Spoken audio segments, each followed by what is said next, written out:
bahwa Nabi Muhammad sesungguhnya hanyalah tokoh fiktif. Postingan tersebut kemudian dilaporkan oleh warga asal Tangkul ke Mapolres Jember.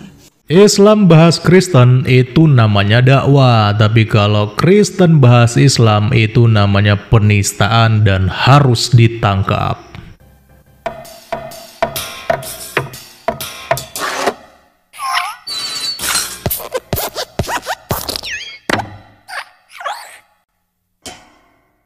Salam, mungkin teman-teman ada yang sudah tahu beberapa hari lalu bertambah lagi daftar konten kreator ataupun YouTuber yang ditangkap oleh polisi karena dianggap telah melakukan penistaan agama. Ya, namanya adalah Frans Donald, nama channelnya Warta Kabar Baik. Saya tidak terlalu begitu mengenal beliau, tapi kalau melihat dari beberapa konten pengajarannya yang pernah saya tonton di kontennya, koreksi kalau saya salah ya, sepertinya beliau ini menganut paham Unitarianisme. Ya, mirip-mirip saksi Jehovah lah ya. Nah, selidik punya selidik, ternyata si Frans Donald ini sudah 2 kali ditangkap dengan kasus yang sama, yaitu penistaan agama Islam. Dia ditangkap pertama kali itu sekitar tahun 2017 di Denpasar, lalu dia menjalani masa tahanan 2 tahun 10 bulan, kemudian setelah bebas, ia bikin konten lagi di YouTube yang bahas soal Muhammad adalah tokoh fiktif. Alhasil sejak tanggal 5 Mei lalu dia dilaporkan oleh GP Ansor Jember ke polisi dan akhirnya dia pun ditangkap pada tanggal 19 Mei di Bali, teman-teman ya. Ya, jadi cukup cepat juga ya prosesnya ya. Hanya hitungan hari langsung kena ciduk begitu dilaporkan. Tapi kok giliran ada polemikus Islam yang dilaporkan seperti Zuma dan komplotannya karena mereka juga dianggap menghina agama Kristen, sampai bertahun-tahun laporannya nggak pernah diproses, teman-teman. Waduh, apa ini yang dinamakan hukum tumpul ke mayoritas tapi tajam ke minoritas? Waduh. Nah, ditangkapnya Frans Donald ini ternyata menjadi perhatian bagi Bang Ade Armando ya. Dan dia juga membahas hal ini di dalam channelnya yaitu Gerakan Peace. Dan mari kita simak dulu apa kata Ade Armando dalam kontennya ini. Benarkah Nabi Muhammad adalah tokoh fiktif? Pertanyaan ini sekarang mengemuka gara-gara video di akun YouTube Warta Kabar Baik yang bicara tentang Nabi Muhammad. Nama hostnya adalah Frans Donald atau Donald Ignatius dengan judul video Sosok Nabi Muhammad adalah Fiksi. Sejak awal video sudah terasa bahwa isi kontennya kontroversial. Di awal video sudah ada peringatan bahwa konten di kanal ini dikhususkan hanya bagi mereka yang berpikiran terbuka. Bagi yang tidak berpikiran terbuka, skip aja.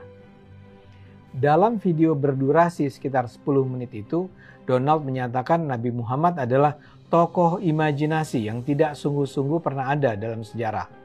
Secara ilmu arkeologi, Nabi Muhammad tidak bisa dibuktikan keberadaannya. Donald tidak menjelaskan secara terperinci bukti-bukti apa yang menunjukkan Nabi Muhammad bukanlah tokoh yang secara sejarah benar-benar ada. Dia hanya merujuk pada 2 tokoh Islam yang ditemuinya yang juga menganggap bahwa Nabi Muhammad adalah tokoh fiktif yang dibuat orang-orang Arab. Video Donald ini dengan segera menimbulkan reaksi. Ketua Lembaga Bantuan Hukum Gerakan Pemuda Ansor, Cabang Kencong Jember, Muhammad Khoiron Kisan bahkan telah melaporkan Donald ke polisi. Menurut Khoiron Kisan, pernyataan bahwa Nabi Muhammad adalah tokoh yang tidak pernah ada membuat warga muslim merasa agamanya telah dinistakan.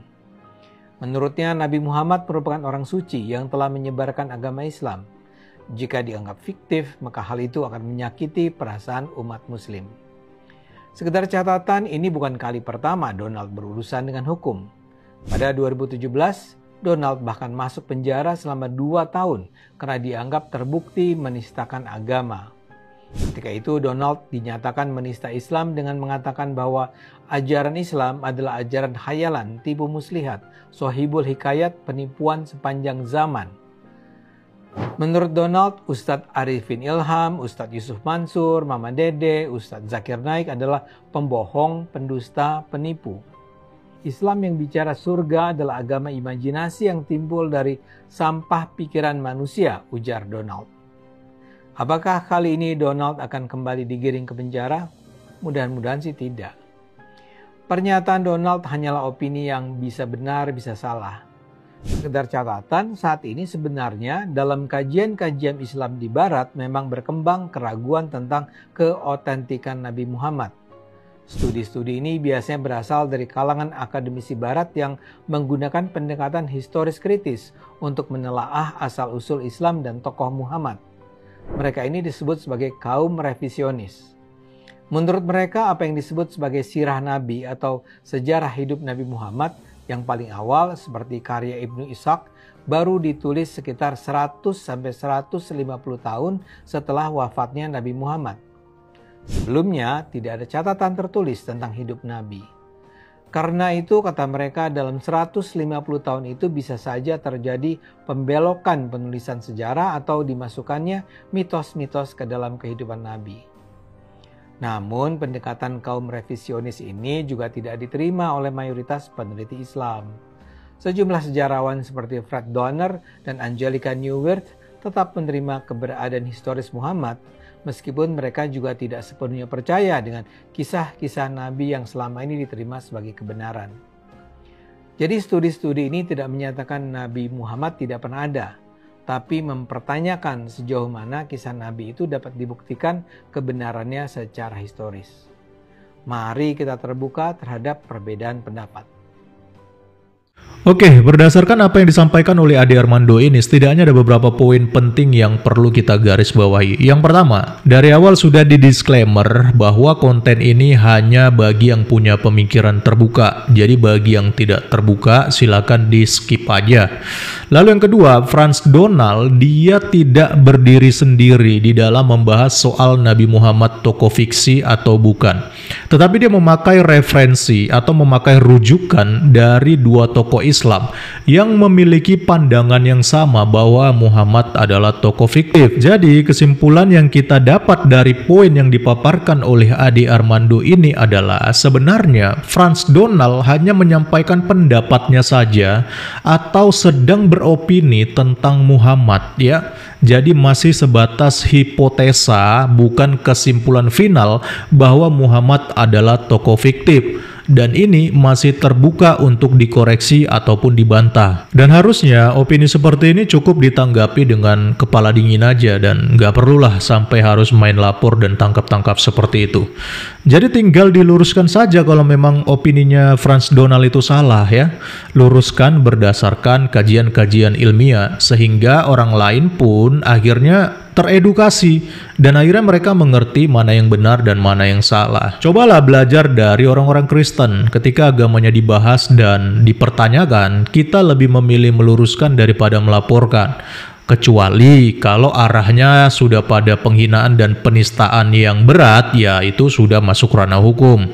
Tapi kalau masalah contohnya nih ya, seperti dibilang Yesus tidak disalib, kita luruskan doang gitu ya. Yesus dibilang menikah dan berpoligami, ya kita juga luruskan dengan kasih gitu ya, dengan pengajaran yang benar gitu ya. Tujuannya apa? Supaya ketika diluruskan, orang lain yang menyimak akhirnya sadar bahwa semua tuduhan-tuduhan itu cuma mengada-ngada dan fitnah. Jadi cuma asumsi tanpa dasar gitu ya.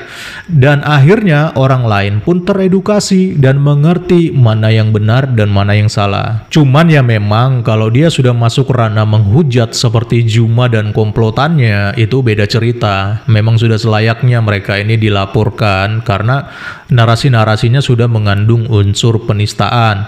Mereka bukan hanya membahas soal masalah-masalah teologis tentang Yesus, tapi mereka lebih kepada membahas ataupun menyerang pribadi Yesus, bahkan sampai memakai istilah-istilah yang tidak etis ya, seperti pernot-notan dan sebagainya yang nggak ada urgensinya sebenarnya bagi mereka. Sangat luar biasa. Saya mengumpamakan Trinitas dengan buah pelir, betul? Ya, saya akui itu. Jadi Roh Kudus dan itu biji, Bapak biji. Ya, Yesus adalah penisnya. Ya, karena dia beda dia. Beda ya, oke. Saya tuh mengikuti Bible. Jadi hakikatnya apa itu? Hakikatnya mereka adalah tiga kemaluan tidak terpisahkan. Gitu. Mereka tidak terpisahkan bertiga. Satu mereka. Itu laki-laki satu kelamin atau tiga kelamin. Satu kelamin. Tapi ada tiga entitas di situ yang berbeda. Buah bijinya dua, penisnya satu. Tiga dalam satu kesatuan. Tiga dalam kesatuan. Itu tiga. Ada tiga loh guys. Satu penisnya, dua bijinya. Tapi mereka satu kelamin. Itu. Jelas.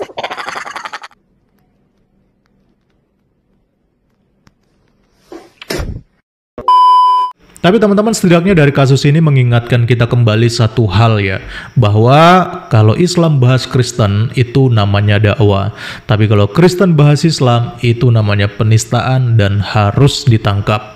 Ya mungkin ini juga ya salah satu alasan kenapa pada akhirnya banyak konten kreator lebih memilih membahas atau mengcounter agama Islam itu dari luar negeri, karena mereka sadar negeri ini bukan tempat yang netral untuk membahas lintas agama. Salam kritis, Tuhan Yesus memberkati. Salam.